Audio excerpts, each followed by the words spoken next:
3 invités avec nous chaque soir pour décrypter les mouvements de la planète marché. Alain Dubrul est à nos côtés, le directeur de la gestion de Claresco. Bonsoir Alain. Bonsoir Grégoire. Bonsoir à Zakaria Darwish qui nous accompagne également. Zakaria, vous êtes responsable des solutions multi-actives de CPR Asset Management.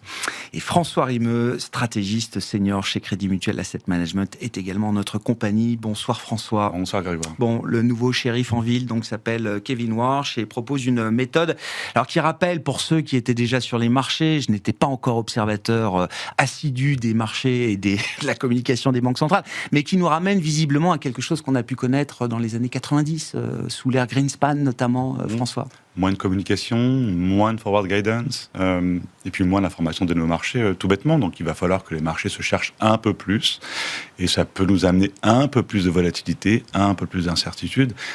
Maintenant, est-ce que ça révolutionne complètement la façon dont les marchés vont évoluer ? Je ne suis pas sûr non plus que ce soit une si grande révolution que ça. Maintenant, le style change. On a effectivement une nouvelle personne, une nouvelle façon de communiquer. Très sûr de lui. Certains disent un poil arrogant peut-être. Alors, à sa défense, il connaît le job. Il a été gouverneur, on le rappelle, plus jeune gouverneur 2006-2011. Il a le CV, hein. Il n'y a pas de, il a pas de sujet. Presque une forme d'hybridation un peu à la fois. Alors, c'est pas un chercheur, il n'est pas académique au sens strict du terme, mais il a quand même publié. Il a eu un rôle en et 2008, il a eu un rôle financier absolument. d'importance auprès de banques, au sein de banques de Wall Street. Donc, il a un peu cette double casquette. On va dire. Il est crédible et, et il le sait. Ça se ressent. Il s'en cache pas. Après, c'est un autre style. Powell était beaucoup plus introverti, beaucoup plus calme. Là, on va avoir un autre style. Ouais. Voilà, ça va être intéressant.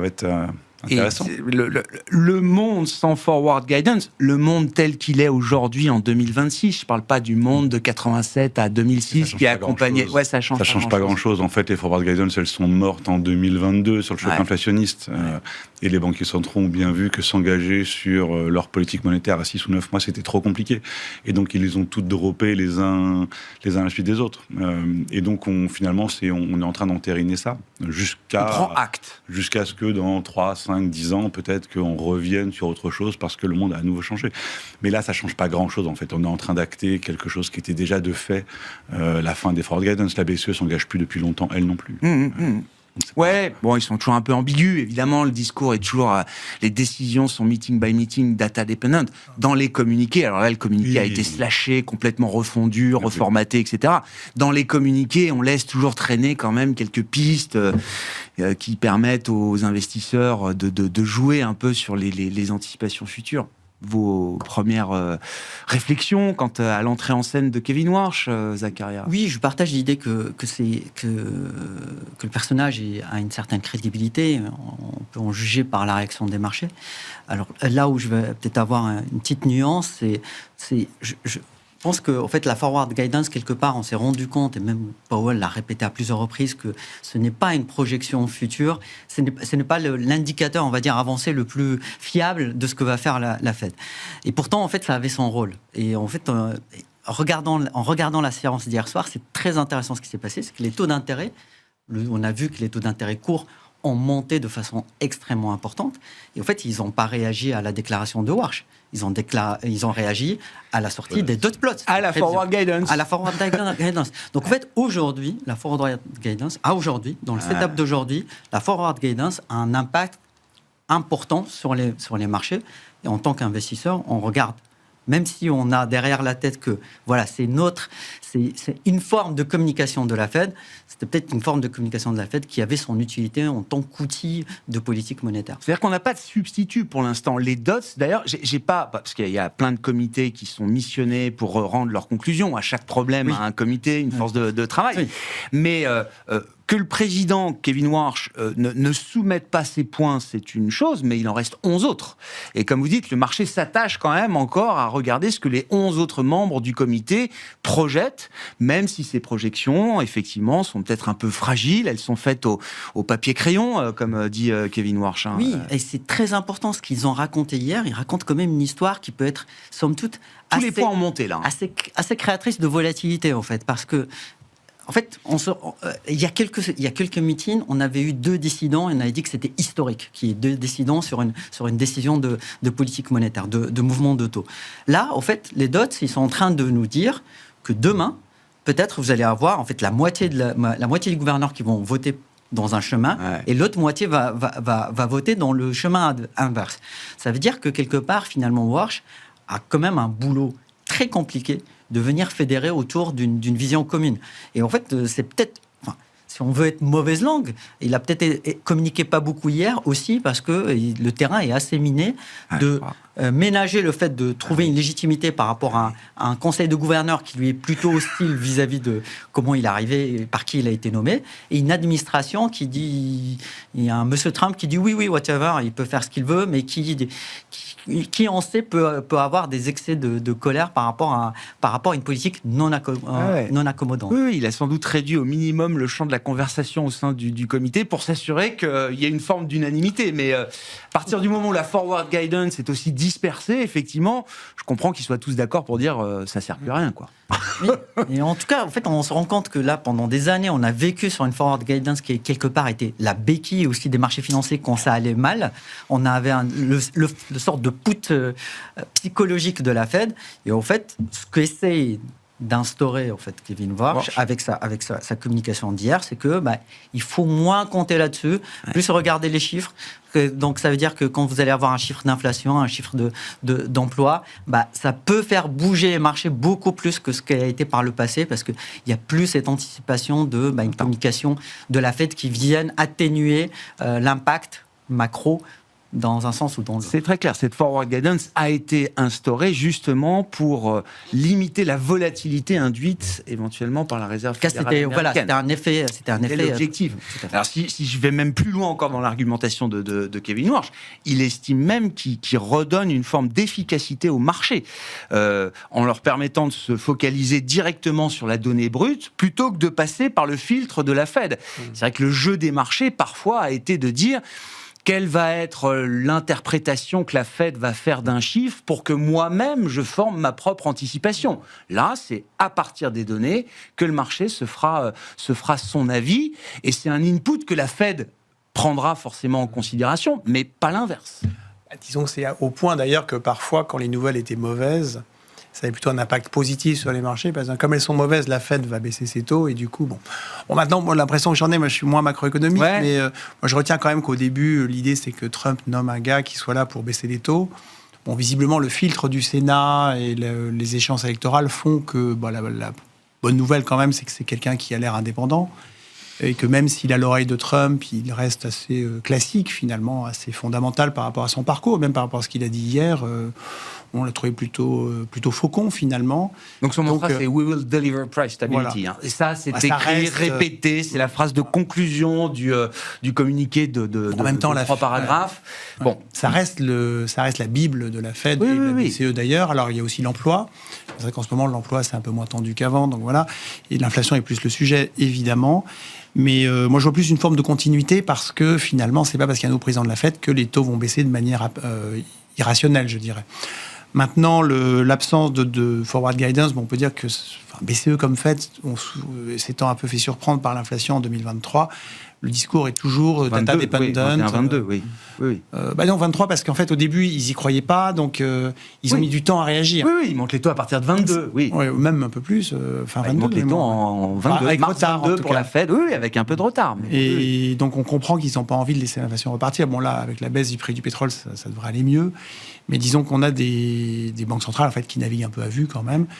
Mais c'est pas très nouveau, donc en soi, je dirais c'est plus une forme de continuité, donc pas d'inquiétude particulière à ce niveau. La manière dont il réaffirme quand même l'objectif des 2%, dont il explique que ça fait 5 ans que la Fed est en échec sur son objectif et que ça ne continuera pas, est-ce qu'il faut comprendre qu'on a là un leadership qui va prendre plus au sérieux peut-être le retour à l'objectif de l'inflation de 2% en moyenne. Je serais tenté de dire pas du tout. Pas du tout. Pas du tout. D'accord. Donc là, on est dans la com. La dialectique. On est dans de la com. Pour lui, c'est nouveau. Il sait qu'il est, entre guillemets, perçu comme un peu un arriviste à ce poste-là, et certaines personnes qui veulent pas vraiment de lui. Il est obligé d'affirmer sa position, et il est obligé d'affirmer que, contrairement à ce qui a été dit avant son arrivée, son objectif est très ancré, et le 2% d'inflation est son objectif, et on va y arriver. Et ça fait 5 ans que c'est pas le cas, mais c'est quand même un scandale, on va y arriver mieux que ça. C'est une posture D'accord. C'est une posture. Si la Fed n'a pas réussi à faire son 2% d'inflation, c'est bien parce qu'elle est toujours en train de jongler entre ces deux objectifs, la croissance d'un côté et l'inflation de l'autre, les risques à terme. Le 2% d'inflation, c'est un 2% en moyenne. On a eu des différents débats sur est-ce qu'il faut avoir un objectif d'inflation en moyenne ou pas. Donc bref, tout ça, c'est un truc qui est quand même très ancré déjà à la Fed. Et il arrive, il veut ancrer sa crédibilité, il répète ça parce que... on sait il sait qu'il n'a pas beaucoup de crédibilité, et donc il l'ancre. Mais ça va rien changer demain. Au contraire, je pense qu'il est C'est pas quand une même... Fed structurellement plus haut quiche. Mais non, il n'est pas nommé pour ça. Il est nommé par Trump. Il est nommé pour avoir une politique monétaire accommodante. Il se retrouve nommé au pire moment. L'inflation est en train de remonter, l'emploi n'est plus un problème, le taux de chômage ne monte pas. Il n'y a aucune raison objective de baisser les taux. Donc il ne peut pas baisser les taux. Donc il va faire en sorte de les laisser stables. Et il va sans doute y arriver, parce que la baisse du pétrole l'aide beaucoup. Mais c'est une posture. C'est une posture. Ouais. Alain, pour éviter de les monter, justement, il faut aboyer très fort. Oui. Quitte justement pour ne pas avoir à le faire. Oui. C'est toujours un peu la posture du banquier central. Mais à un moment, pour être crédible, il faut aussi peut-être pouvoir passer à l'acte. Non, en fait, vous ne voyez pas comme ça. Ailleurs, on aimerait bien qu'il les baisse. Comme il ne peut pas, il essaye de faire ce qu'il faut pour déjà ne pas avoir à les monter. Et puis après, on verra. Mais ça, souvent, je trouve que dans le discours des banquiers centraux, il y a peut-être plus ils y vont fort dans le côté hawkish, c'est précisément parce qu'ils n'ont pas envie d'appuyer sur le détonateur. Ouais, j'entends. Donc, Zakaria, au point que la communication est un outil de politique monétaire et que du coup, c'est... Et donc, sans communication, comment il fait pour revenir à l'objectif? Parce que c'est ça qu'on n'a pas très bien compris. Qu'il n'ait pas envie de donner d'indications trop précises sur quel sera le prochain mouvement de la Fed. Je l'entends tout à fait. Visiblement, ce qui manque un peu quand même dans la conférence de presse d'hier, c'est s'il ne veut pas donner le prochain mouvement, au moins qu'il explique la manière dont la décision se prend et la fonction de réaction du comité. Et c'est là où on n'a pas encore de détails très précis. Et c'est là où il a été très fort en sortant son joker des 5 se cachant derrière les 5 task force, telle une entreprise en gestion de crise. voilà, on va mettre des task force et puis on va trouver les solutions. Il faut retravailler les données, il faut retravailler le bilan. Réfléchir à la manière dont on opère. Bien. Mais du coup, ça lui achète du temps. Ça lui achète du temps par rapport peut-être à des échéances électorales. Ça lui achète des temps par rapport à la baisse du prix du pétrole. Ça lui achète des temps peut-être parce que l'inflation corps, le corps ici, l'indicateur que regarde la Fed, c'est plutôt tiré par les services et on a toujours cet espoir que ça se renormalise. Donc ça lui achète aussi du temps pour garder finalement ce statu quo en attendant une conclusion d'une task force. Et donc, du coup, est-ce que Kevin Warsh et son comité, est-ce qu'ils peuvent éviter de monter les taux encore aujourd'hui ou est-ce que ça semble de moins en moins possible ? Non. Éviter de monter les taux. Non, je pense qu'ils peuvent garder un statu quo pendant un certain temps. Effectivement, comme le citait François, il y a le sujet du pétrole. Donc le pétrole va baisser, ça va se traduire d'une façon ou d'une autre, si ce n'est pas beaucoup sur l'inflation corps, en tout cas sur l'inflation totale. Et du coup, tout ça achète du temps à la Fed. Et puis, sachant qu'on a en fait en toile de fond toujours le sujet du côté déflationniste ou inflationniste du choc de l'IA sur l'économie américaine. Il est beaucoup moins, il a été beaucoup moins direct sur l'analyse, parce qu'il y a eu des questions sur l'IA, et c'est vrai que lui, c'est son grand pari, ça va être un boom massif de productivité qui permettra effectivement de baisser les taux, d'avoir une croissance non inflationniste, etc. Là, quand on lui demande si c'est un choc de demande, un choc d'offre, etc., bon, il noie un peu plus le poisson. Il a été moins direct, j'ai trouvé, dans sa réponse par rapport au discours et à l'argumentaire qu'il soutenait jusqu'à présent. Oui, une nuance pour s'ouvrir au fait les différents champs. Voilà. Il doit fédérer autour de lui. Non, mais le sujet de l'IA reste quand même un sujet où il y a deux sens selon l'horizon de temps auquel on regarde. À court terme, ça demande des investissements massifs, du capex. Donc c'est indéniable que c'est inflationniste. Et après, oui, avec l'amélioration de la productivité, oui, peut-être qu'à long terme c'est déflationniste, mais en fait on peut faire cette différence peut-être sur l'horizon de prévision de l'impact de l'IA sur l'économie américaine. Quelle lecture là vous faites aujourd'hui justement des équilibres, de la force de l'économie américaine, sachant encore une fois que les indicateurs d'inflation avaient déjà commencé à tourner un peu avant le début du conflit. Il y a la partie warflation, inflation énergétique, mais il y avait encore, et pour elle ne cessait de le rappeler, le choc des tarifs qui n'était pas encore totalement totalement encaissé pleinement, un marché du travail qui continue d'être quand même assez résilient, et donc quand même en enlevant les phénomènes un peu conjoncturels, on a toujours une partie dans les services qui est collante, quoi. Ouais. Alors, il faut quand même repasser dans le contexte. Fin février, quand la guerre éclate, on a effectivement des bonnes nouvelles sur le marché du travail, qui est en train plutôt d'être plus costaud que prévu. On a effectivement une inflation de la service qui est un peu persistante, mais on a quand même 3 cuts de taux anticipés. On est 3 mois plus tard, le pétrole est quasiment revenu au même niveau, on a des swaps d'inflation, on les regarde à 2 ans, 5 ans, 2 ans, dans 2 ans, ce que vous voulez, on est quasiment au même niveau, et on price plus d'une hausse. Donc on a quand même pricé 100 BP, de hausse en plus, alors que le phénomène inflationniste, il est quasiment revenu là où il était. Alors on peut dire oui, mais c'est encore un choc d'offre, ça va désancrer les anticipations. Pour le moment, on ne le voit pas dans le marché. Donc, sur la question des tarifs, Powell nous a déjà raconté plusieurs fois avant que finalement cette inflation-là, elle était plutôt derrière nous, et on le voit dans l'inflation sur les biens, c'est très soft, etc. Donc aujourd'hui, est-ce qu'on est dans une situation plus dangereuse ou moins dangereuse sur les taux d'intérêt que là où on était fin février? On est plutôt mieux rémunéré. On price 100 BP de hausse de plus, et on a un contexte inflationniste qui est quasiment similaire.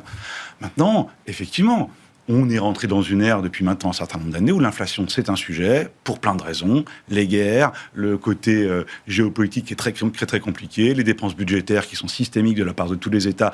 Dès qu'il y a un problème de croissance où on imprime de l'argent, évidemment, tout ça crée de l'inflation. Donc il y a plein de sujets de fond qui peuvent nous faire dire qu'effectivement l'inflation va rester un sujet à terme, mais conjoncturellement, on est plutôt mieux rémunéré aujourd'hui sur la partie obligataire qu'on l'était il y a 3 mois. On comprend.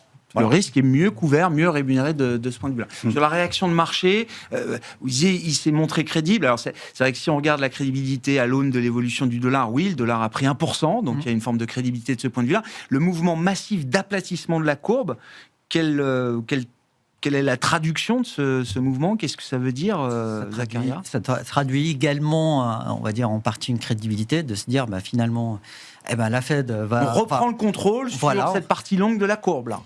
En fait, on monte nos taux parce que finalement, l'inflation devient un sujet. Si on regarde vraiment les chiffres et qu'on dépend que des données macroéconomiques, normalement, la Fed montrait ses taux. Elle aurait pu monter ses taux hier.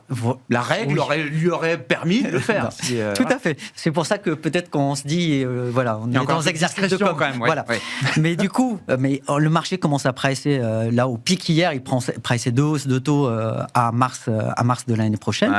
Et donc, en fait, une montée de taux, ça vient d'une part impacter les anticipations d'inflation longue et aussi la croissance. Donc ça explique aussi c'est un élément positif. C'est cohérent. C'est un élément positif sur la signature américaine de se dire l'inflation est sous contrôle, la Fed fait le job, et dans ce sens-là, pour lui, c'est plutôt réussi. Est-ce que pour l'investisseur obligataire, est-ce que ça donne l'envie un peu plus d'aller prendre de la duration, d'aller chercher des points un peu plus loin dans les courbes de taux? Oui, clairement. Sur la partie en fait, on peut voir 2 éléments différents. Le premier, c'est au fait, justement, sur cette partie courte, de se dire on est mieux rémunéré, effectivement, qu'en février.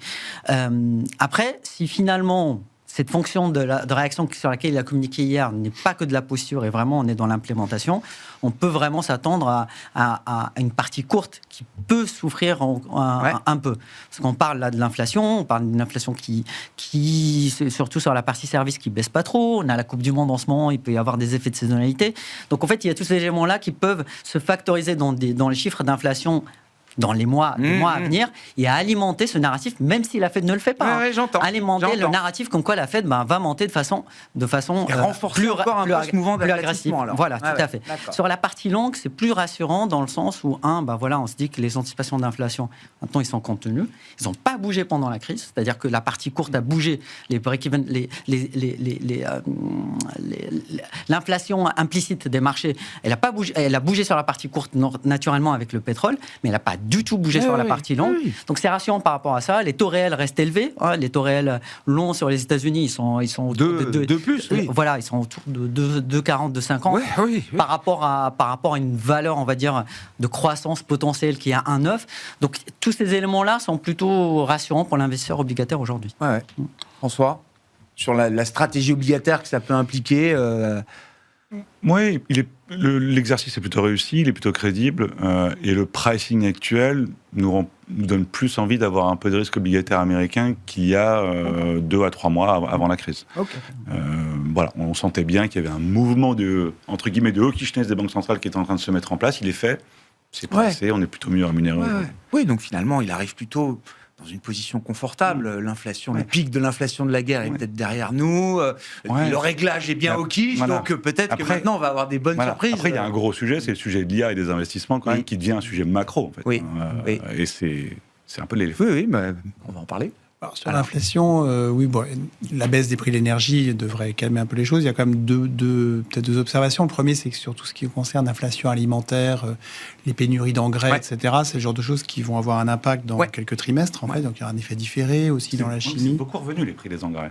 Ça avait énormément monté et c'est revenu. Mais les semis dans les ministères ceux qui les ont pas utilisés dans les deux... Je veux dire, c'est ce qui sortira des champs dans 6 mois, 9 mois. Ceux qui n'ont pas été utilisés dans les deux... Mais si tu te...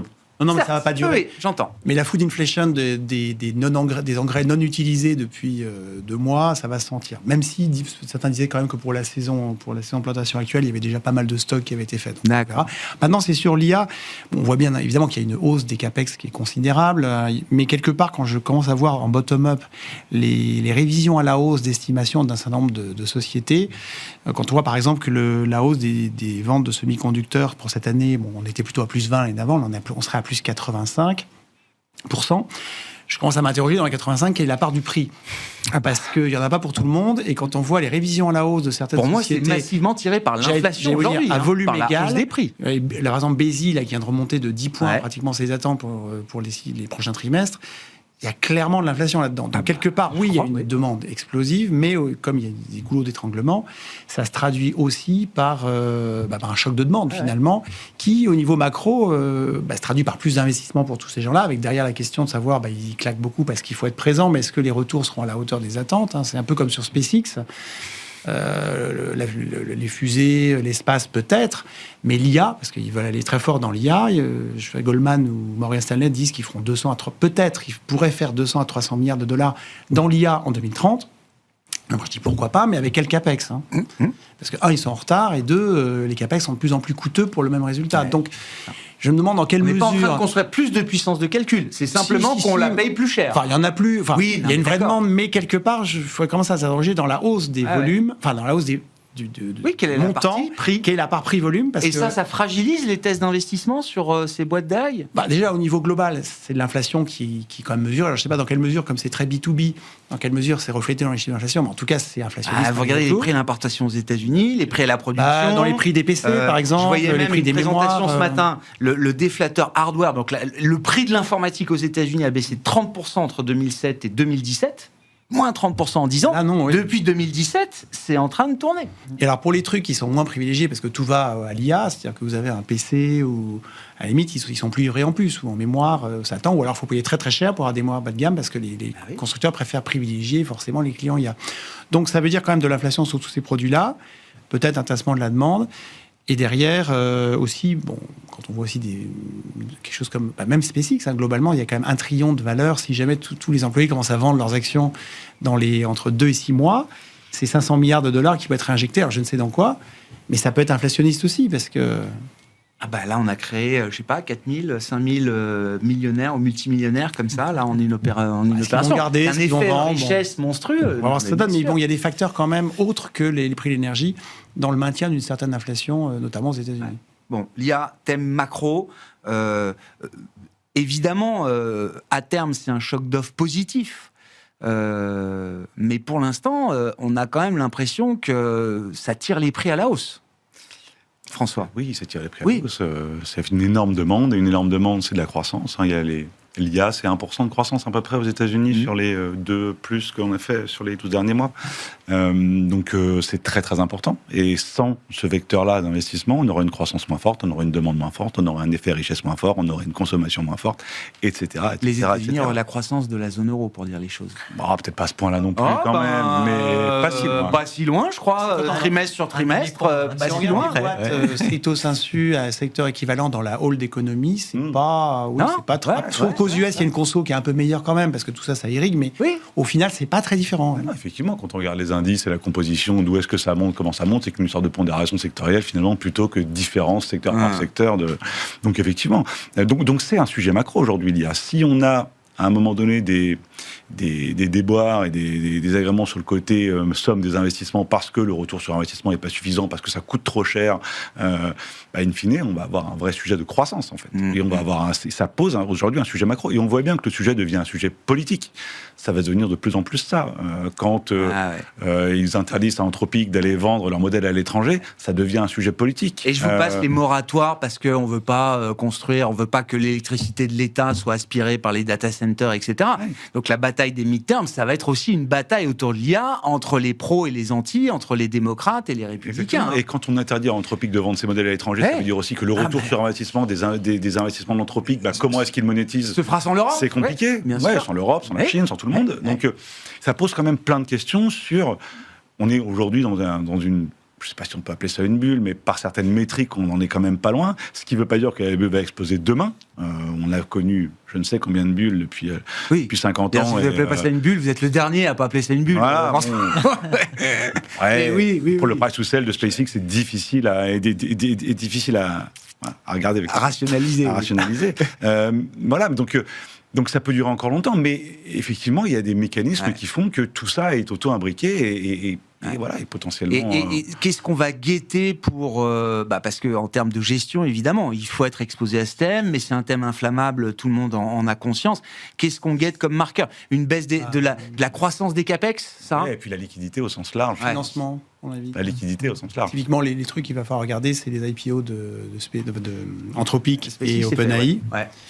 Parce que, quelque part, à la limite, Anthropic, même s'ils viennent de prendre un pain là, récemment avec le problème de non-exportabilité de tous les modèles, mais OpenAI semble quand même un peu plus fragile. Donc, par exemple, si l'IPO d'OpenAI se complique ou se passe pas comme prévu ou qu'il lève moins, comme tout le monde se mord la queue et que tout le monde se finance, eux, ils seront... Moins de financement veut dire moins de CAPEX, donc potentiellement annulation de commande. Toute la chaîne derrière et après, ça souffre. Comme tout le monde se mord la queue... Ça ne veut pas dire qu'Anthropic ne va pas accélérer en face, mais ça pourrait créer une sorte de... Oui, un petit peu de tension, temporaire sans doute, mais ça pourrait y avoir une phase de repli. Parce que... les taux, du coup, alors. Non, mais si on a un pain sur l'IA et que ça devient tout de suite un sujet macro... Ce sera l'occasion parfaite pour baisser les taux. Oui, vu que ça. L'IA, sujet macro, et comment on gère ça, c'est la question permanente. Comment on préserve un risk-reward confortable, quoi. Je dirais qu'il y a deux éléments. Le premier, justement, c'est l'accès au financement, comme le citait Alain. Et en fait, ça se passe du côté des IPO, bien entendu, des levées de capital. Ça se passe aussi sur le marché obligataire. Et on voit que sur le marché obligataire, il y a des jumbo deals, des émissions qui sont extrêmement, qui se comptent en milliards, dizaines de milliards, pour être vrai. Donc Alphabet, Meta, Google, Oracle, ils sont quasiment tous très bien passés. On sent que l'investisseur obligataire veut aussi faire partie de la fête de la bulle tech, si j'ose l'appeler comme ça. Changer des utilities et des banques. Mais on voit qu'aujourd'hui, à part Oracle, tous les gros, en fait, ils se financent à des primes de risque qui sont extrêmement faibles. Les ratios, les gearing, les équilibres, dette, fonds propres, tout ça reste quand même bien solide. Aujourd'hui, on fait face à des entreprises qui sont, si on fait la photo aujourd'hui, qui sont très cash riches. Oui, il y a des projections de CAPEX qui sont énormes, mais la photo aujourd'hui, elle est belle et en fait, les earnings, la croissance des bénéfices, elle est énorme. Donc, en fait, au final, on va dire d'un point de vue purement financier, tout se passe bien de ce côté-là. Après, tout le monde n'est pas invité à la fête. Donc, quand on regarde certains segments du marché, c'est peut-être là où on regarde des choses, c'est la segmentation au sein de la sphère tech entre différents segments. On peut citer semi versus software, c'est pas la même histoire. Pas la même histoire. Voilà. Mais ça veut dire qu'aujourd'hui, dans des portefeuilles équilibrés, actions, obligations, on a du risque IA des deux côtés. Alors, dans la partie obligataire, honnêtement, aujourd'hui, à part des noms très spécifiques, le risque-reward, il n'est pas super intéressant. Non. Quand je dis du risque, c'est une explosion. Ah oui, d'accord. C'est-à-dire qu'il ne faut pas forcément aller jouer. Il y a beaucoup de banques qui ont privilégié le fait d'acheter des actions couvertes par des obligations. Honnêtement, quand on voit en fait la dynamique d'aujourd'hui, je suis pas sûr que ça puisse complètement couvrir ce risque-là. Il faut plutôt dans des portefeuilles équilibrés mettre une position action qui soit, compte tenu de la volatilité présente et à venir, des positions qui sont plus calibrées, mais qu'on peut porter sur la durée. Un mot, Alain, là, thème connexe à l'IA. On a une small cap, qui était quand même quasiment à 1 milliard de capis ces derniers jours, qui s'appelle 2CRSI sur le marché français, alors qui participe à l'infrastructure à haute valeur ajoutée dans les serveurs, si j'ai bien compris. Alain, chute quasiment cours de bourse divisé par 2 aujourd'hui, sur les attaques d'une société d'analyse qui a des positions vendeuses déclarées sur le titre CRSI, qui estime qu'un certain nombre de contrats, alors attendez, j'avais noté la phrase clé, voilà, Grizzly Research soupçonne que la majorité des revenus et des annonces de contrats de 2CRSI reposent sur une présentation gravement trompeuse de la réalité. Quand on écrit ça, qu'on est une société de recherche, évidemment, ça passe pas inaperçu. Oui, surtout quand on est short. Mais bon. Déclaré. Alors, en l'occurrence, job, cette société, elle a fait une première introduction en bourse qui avait déjà été assez rock'n'roll. Puis après, ils ont complètement changé de business model il y a 2 ans. Donc maintenant, ils se sont spécialisés dans le refroidissement de serveurs. Ouais. Et donc, le gros du marché, ça consiste à acheter certaines puces Nvidia et à les revendre à des second tier, des clients plutôt de 2e rang, parce que les clients de 1er rang, type Google et autres, ils ont leurs propres équipes qui font ça. Et donc ça se traduit depuis à peu près 18 mois par l'annonce de contrats assez pharaoniques, avec 200 millions par-ci, 400 millions par-là. Contrats qui, pour autant, sont extrêmement peu margés. Sont margés, alors on ne sait pas très bien de combien, entre 5 et 10%. Donc ça crée un chiffre d'affaires qui, lui, devient très important. Ils sont passés de moins de 200 à probablement plus de 400 dans l'exercice qui termine à fin juin. Et le milliard semble envisagé pour l'année d'après. Le cours de bourse, ça fait x7 sur 12 mois. Le cours de bourse a beaucoup monté. Qu'il y avait une dynamique top-line très forte, ça oui. En revanche, sur les marges, ils ne sont pas très clairs et on a l'impression qu'ils suivent les wagons, mais qu'il n'y a pas une valeur ajoutée considérable. Du coup, un de leurs arguments, c'est de dire, oui, on a d'autres produits un peu plus à valeur ajoutée qu'on cherche à caser. Nos vendeurs, on leur demande de vendre au moins 15% de ces trucs-là, parce que les gros trucs, c'est bien, mais ça peut ne pas durer. Bon, cela mis à part, le marché a beaucoup acheté la croissance. Maintenant, il faut voir quelle est la rentabilité derrière. Et puis moi, j'avoue que le management a toujours été un peu below average. Alors, il se trouve que j'en avais un petit peu dans mon fonds. Et puis là, ça a explosé. Une dimension, et pour tout vous dire, au milliard de capis. Voilà, je les ai rencontrés il y a une semaine et j'ai trouvé que, sans aller à la fraude, mais j'ai trouvé que le management... Moins convaincant. Disons que je les ai toujours trouvés un peu border, voilà. Mais là, j'ai trouvé qu'il y a beaucoup de trucs où j'ai des réponses insatisfaisantes, où j'étais vraiment pas à l'aise avec... je trouvais que ça clochait un peu. On parle pas de fraude, mais j'ai trouvé que c'était un peu léger. Ouais. Donc depuis une semaine, je m'allège, malheureusement.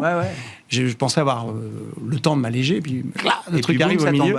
Donc j'ai pu alléger, mais j'aurais dû faire plus. Gros rappel à l'ordre. Donc difficile d'aller les défendre sur la base de ce qui a attaqué ce matin. Bien entendu, il va falloir qu'ils se défendent. Il faut se rappeler que ces organismes, ils prennent des choses qui sont vraies, mais ils en tirent parfois des conclusions qui sont erronées. Ils avaient fait une attaque sur Accor qui s'est avérée... Grizzly Research. Qui était visiblement qui n'a pas abouti. Là, moi, j'ai lu le truc, en effet. Disons que c'est une société qui, quand vous annoncez des contrats pharaoniques, mais très très peu margés, faut voir ce qu'on raconte. Et c'est vrai que le patron est un peu mytho, et donc il va falloir qu'il se défende. Donc voilà. À suivre. Mais en même temps, l'histoire est très concentrée sur le marché américain, alors qu'il ne représentait pas grand-chose chez eux, puis qui s'est mis à exploser effectivement à coup de contrats. Si vous avez des contrats à 500 millions, mais si vous avez 5% de marge dessus, c'est là qu'il faut être raisonnable en termes de valorisation de toute façon. Donc quand un titre a énormément monté comme ça sur 3 annonces, alors que ce soit vrai ou pas, il va falloir le démontrer, mais il y a une forme de vulnérabilité, encore plus quand le management est un petit peu... flottant. Voilà. Oui. Enfin, disons, prête le flanc à la critique, on va dire. Maintenant, le CRSI, c'est le crash du jour, effectivement, dans l'univers des small caps parisiennes. Il nous reste quelques minutes. François, c'est quoi le monde d'après la réouverture d'Ormuz pour les marchés, pour les investisseurs? Est-ce qu'on reprend les playbooks pré-war? Ou est-ce que non, le monde a changé entre-temps et une forme d'exceptionnalisme américain, d'ailleurs, est revenu sur le devant de la scène? Mais personne n'en sait rien. D'accord. Non, mais il faut dire le nombre d'experts et de notes de synthèse qu'on a lues sur le marché du pétrole depuis 3 mois, où tout le monde est devenu pseudo-expert et où, 1 mois plus tard, on se rend compte que tout le monde a raconté n'importe quoi. On nous a dit le pétrole va à 140, 150, c'est le plus haut choc d'offres, etc. Mais il y a 10 jours, avant qu'on ait des rumeurs de MOU, on avait un pétrole qui valait 95. Et en fait, exprimé en euros, il était flat sur 2 ans. Il ne se passait pas grand-chose. Donc il y a énormément de choses opaques à ce marché-là qui sont compliquées à comprendre. On ne sait pas exactement combien transite par Hormuz. On ne sait pas exactement que le ship-to-ship combien c'est. On ne sait pas exactement ce qui se passe en Chine non plus, parce qu'en Chine c'est compliqué, ils ont réduit leurs importations, leur stock augmente, ils utilisent du solaire, l'hydroélectrique, bon, c'est magnifique, mais est-ce que c'est vraiment ça qui se passe? Bref, c'est très très opaque. La réalité, c'est que manifestement, même sans la réouverture d'Ormuz, et parce que baisse de la demande, parce qu'utilisation des stocks, parce que la Chine, parce que réorientation, reroutage, etc., on retrouve un certain équilibre et le monde arrive à s'en sortir. Est-ce que on est moins dépendant à Hormuz que ce qu'on imaginait. Est-ce que c'est pérenne à horizon 6 mois s'il ne se passe rien? J'en sais rien. Mais la situation n'est pas catastrophique, même si ça ne réouvre pas demain. Maintenant, on est en train de presser quand même une réouverture à minima. On a fait quasiment tout le chemin inverse sur le pétrole. Ça, il ne faut pas se leurrer. Mais on n'ira pas à 130 ou 140. Et qu'est-ce que ça implique, encore une fois, dans des portefeuilles multi-actifs? Ça implique qu'on va revenir sans doute vers des valeurs qui ont beaucoup souffert depuis le début de cette crise. Donc on peut penser au cyclique, on peut penser aux banques, on peut penser aux secteurs qui en général souffrent de la hausse des taux, type immobilier, utility, ce genre de choses. J'ai pas trouvé ça si visible que ça depuis une semaine. Les banques un peu. L'immobilier un peu. Mais je vois le Stoxx qui prend encore 5-6% par jour, quoi. Oui, après, il y a une dynamique technique qu'on ne peut pas quand même passer sous silence. Les earnings qui sont sortis, que ce soit en Corée, en Taïwan, sont complètement délirants. On ne va pas revenir dessus. Donc la réalité des chiffres fait qu'on ne peut pas complètement passer ça sous silence. Mais sans doute que on va avoir d'autres valeurs qui vont un peu profiter de ça si c'est pérenne. Qu'est-ce que ça ouvre comme potentiel et comme perspective? L'idée qu'on est peut-être moins dépendant que ce qu'on craignait à d'Ormuz, et même allons jusqu'à l'idée que le Détroit puisse rouvrir au moins pour 60 jours. Oui, et d'autant plus que l'Agence internationale de l'énergie nous dit que finalement, en 2017, l'offre va dépasser la demande. 2027, l'offre va dépasser la demande sur le pétrole. Donc on peut même s'imaginer dans un monde où le pétrole est... Un prix négatif à nouveau? Ah non, l'espérons pas. Parce que ça veut dire que la demande n'existe plus. Mais effectivement, le côté la baisse de la demande de la Chine est assez surprenant, et c'était peut-être finalement de tous les facteurs, c'était peut-être le plus stabilisant du marché du pétrole. Donc on a évité les scénarios extrêmes, même sans réouverture d'Ormuz. Donc avec la réouverture, non seulement on les évite encore plus largement, mais est-ce que ça ouvre à nouveau des perspectives et des potentiels? Oui, je pense qu'on peut faire une distinction entre différents secteurs, mais globalement, on a déjà deux grandes histoires. C'est le monde de la tech qui, en fait, mine de rien, a été finalement assez décorrélé, assez indépendant du sujet d'Ormuz. Et sur le reste, en fait, on s'attend, si la croissance repart, si l'inflation est un peu moins forte qu'attendue, on repart peut-être sur des valeurs cycliques. On voit que la banque en profite, mais peut-être pourquoi? Parce qu'en fait, quand on regardait les croissances des bénéfices, on était rassuré, par exemple, que la zone euro, quand on regardait le Stoxx 600 ou le Stoxx, on voyait une croissance des bénéfices qui continuait malgré la crise au Moyen-Orient. Mais quand on regardait le détail, c'était porté par deux secteurs, c'est l'énergie et les banques. Enfin, beaucoup l'énergie et un peu les banques. Bon, finalement, cette énergie-là, on peut s'attendre à une sous-performance du secteur énergétique, mais par contre, les banques, il n'y a aucune raison pour voir. Ça n'a pas changé. Enfin, si, ça a changé quelque chose. On a des taux un peu plus élevés et on a peut-être une croissance un peu meilleure. Donc, c'est tout bénéfique. Pour le reste, il faut voir si vraiment il y a une révision des bénéfices, une dynamique de bénéfices plus positive qui s'installe. Ce n'est pas le cas aujourd'hui et c'est peut-être pour ça que ça pêche encore un peu. Oui, je parle de l'Europe, pardon. Bon, on verra ce qu'il en est. On entre dans ce monde, effectivement, qui va voir cette réouverture d'Ormuz. Merci à vous trois, messieurs. Merci d'avoir été les invités de Planète Marché ce soir. Zakaria Darwish, CPR Asset Management, François Rimeux, Crédit Mutuel AM, et Alain Dubrul, Claresco.